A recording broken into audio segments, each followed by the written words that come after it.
Bəziləri lezbiyan ruhlu olur, qadınlara maraqlı olur. Bəziləri isə gənc vaxtlarında özlərinə baxımlı olmur, baxmırlar, pinti olurlar. Oğlanlar bunlara fikir vermir.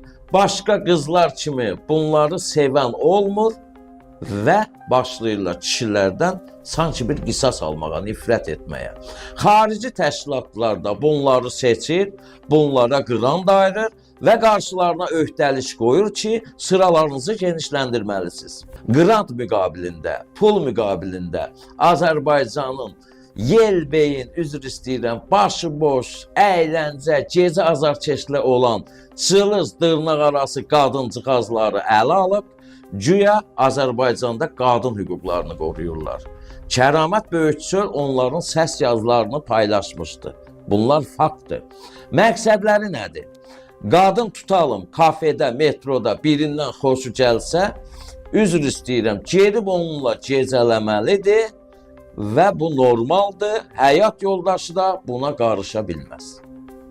Tapdığı adamlar da xaricilərin kimlərdir? Biri Mübariz İbrahimovu qatil adlandıran cılız biri. Biri də üzr istəyirəm, vacina mənimdir, bədən mənimdir, kimə istəsəm verərəm, paylaya bilərəm şüarı ilə pişetə çıxan bir qız və s.